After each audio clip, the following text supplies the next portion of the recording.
When you know within yourself that there's something you want to do, and I believe that all of us were born with a purpose, that all of us have something that we are supposed to do, that all of us have some goodness within us, and that goodness gives us a responsibility to manifest our greatness. And when you know that, you can feel it in your guts, and you know that you're deliberately operating below your potential, you've gotten comfortable, you stop expanding, you stop stretching, you stop challenging yourself. Let me share something else with you. Not only is it possible for you to have your dream, but it's necessary. It's necessary that you have it, that you work on it, that you develop yourself, that you go for what is yours in the universe. I was in my comfort zone. I was doing just enough to get by. I was working on a job. They paid me just enough to keep me from quitting, and I worked just hard enough to keep from getting fired. How many know people like that? Blink your eyes if you understand what I'm talking about. I was parked. I knew I could do more. But when my mama died, it took something out of me. When I went through a divorce, it took something out of me. When my best friend died, it took something out of me.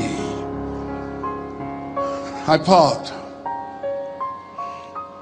And somebody said that life is like an onion. You have to peel it one layer at a time.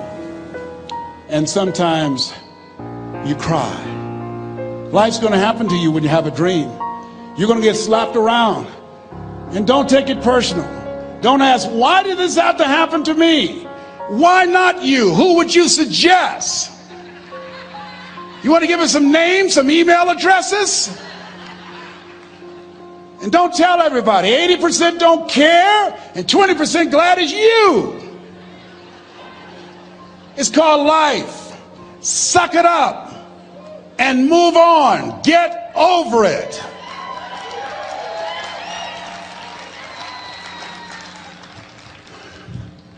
It happens to everybody. Here's the other thing: as you look at your goals and look at your dreams, when you're going through some stuff, repeat out to me, please. When things go wrong, don't go with them. Yes, write that down. When things go wrong, don't go with them. When you're working on a business deal, you're counting on some money. Someone said you will get the loan, and it falls through. You have an event, and the people that you thought would be there and support you, they don't come through. Or someone turns against you, or you get ripped off. It's going to happen to you. Happened to me. Someone stole all my products, my database, over 180,000 names and addresses. It's not personal. It's going to happen to everybody. It does. 8 out of 10 millionaires have been financially bankrupt. Walt Disney had he filed bankruptcy 7 times and had 2 nervous breakdowns. It's called life. But I got a saying: when life knocks you down, try and land on your back, because if you can look up, you can get up. You've got the power in you to do that. You've got something special. You've got comeback power. Here's the other thing. Let us say together, it's possible. It's necessary. It's me. Yes, write that down. It's me. Take ownership for your life. Nobody can live your dream for you but you. Nobody's going to take care of your business like you. Stop coming up with excuses. Don't give yourself permission to continue to live a small life. You can't fit a big dream into a small life. Give yourself permission to go for it, to test yourself, to challenge yourself, to live full. I like the saying, always strive to get on top in life, because it's the bottom that's overcrowded. The reason you're here is because there's something in you that says, I can do more. This just can't be it. There's something in you. There's a calling on your life. There's something in your heart that caused you to get dressed and spend the money to go to seminar after seminar and listen to message after message and speaker after speaker. Because there's something in you that tells you this is not it for you. You have not peaked here. There's more in you that you are expressing. Eye has not seen, ear has not heard, nor has entered the heart of mankind what's in store for you if you challenge yourself, if you persist and persevere. If you take ownership for your life. George Bernard Shaw said the people that make it in this life, they look around for the circumstances that they want, and if they can't find them, they create them. Create what you want. You have the power in you to do more than you can ever begin to imagine, to control your destiny, to make a difference in our children, to make a difference on the planet, to make an impact. Let us say together, it's me. And let us say together, it's hard. Say it like you know it. Say, it's hard. Ladies and gentlemen, it's hard.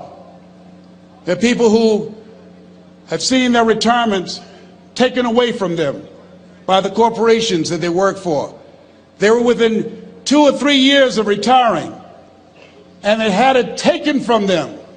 The number one entrepreneurs in this country now are senior citizens. The number one employer, number two, McDonald's and Walmart. And there's nothing wrong with those jobs. I guarantee you those people did not have a plan to end up living their lives at the end of life with those types of jobs. And they didn't have a plan like you have, and while you're investing in yourself, not to. And it's hard. There are people making choices between purchasing prescription drugs or paying for gas or a mortgage note. It's hard when you're working on a job for 20 years, 30 years, give them some good years, and then they come in and tell you, we've downsized. In other words, you're fired.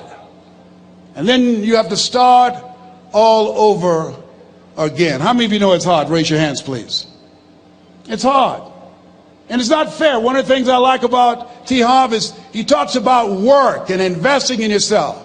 It's not fair when people are going up against that kind of stuff to tell them just think positive and be enthusiastic and everything will work out all right. Ain't that kind of party. It's hard. Life will put some knots on your head. I bought my first home for my mother. I was rushing, didn't know what I was doing, and I bought a home that had a lien against it. And they called me, Mr. Brown, yes, there's a lien against your property. We need $55,000 if you're going to stay there. Wait a minute, sir. I just bought this home. The guy told me there were no liens against it. I'm not the one that owe you the money. You should have checked that out, Mr. Brown. Come on. I called my attorney. We followed up. Yes, Les, there's a lien against the property. But he told me there were no liens. He lied, obviously. Oh, my God. He told me he wanted to help me because he admired the fact that I was buying this home for my mother and that he was adopted, and he identified with me. Les, he suckered you. He played you, man. So what? Well, would they take payment arrangements? What about $5,000 a month? They want all the money, Les. They want all the money, or you're going to have to get out. The house is going up for sheriff sale. Do you have it? No, I don't have it. Can they give me some time? Tell them to give me 3 months, please. Give me 3 months. My mother's in her 70s, man. She has a bad heart. Don't do this to me. This is my dream. Don't do this, man. Please, let me talk to them. Les, I'm talking to their attorney. They don't want to talk to you. I've got to talk to their attorneys. Do you have the money? No. Will they give me 3 months? No. What about 2 months? No, Les. They want the money in 7 days. Oh, my God.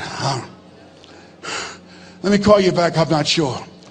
And I walked the floors thinking, God, how could this happen to me? I got to figure this out, huh? I got to figure this out. And it seemed like the days were just ticking off. Thursday, I had to call them and let them know. They called me, Les, do you have the money? No, I don't. Friday, you have to leave. The sheriff will be there. You're going to have to leave, Les.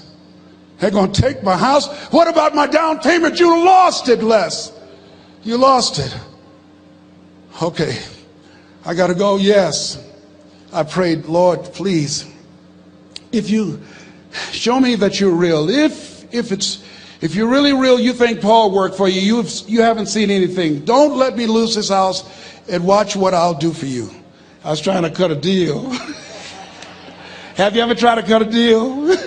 It's amazing how spiritual you get when you get in trouble. You know what I mean?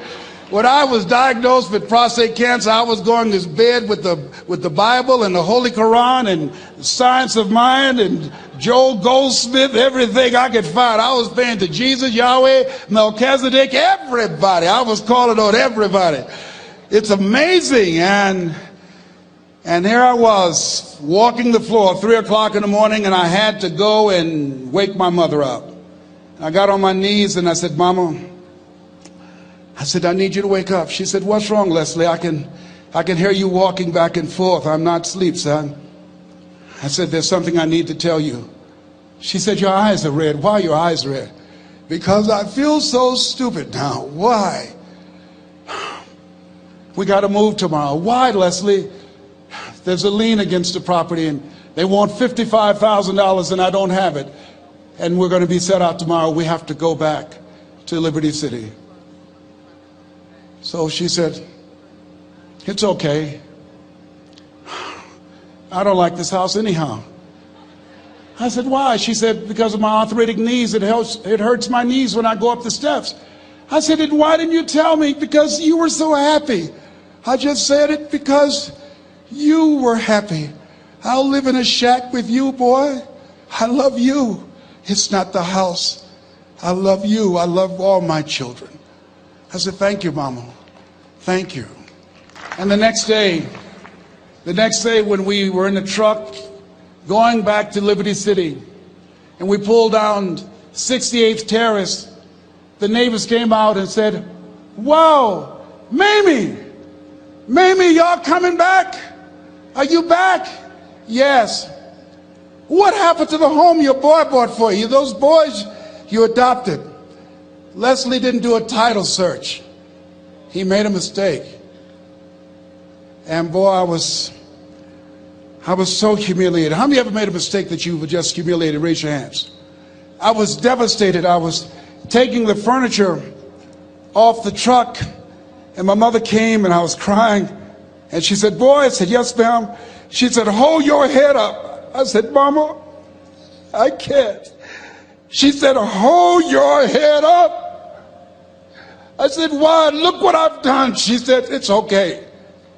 It's okay. You are going to make a lot of mistakes in life, young man. You're going to fail your way to success. You have nothing to be ashamed of. Keep your head up and take that furniture back in the house. I said, yes, ma'am. And I learned something from that. If you ever go through something, hold your head up. If you ever make a mistake, hold your head up.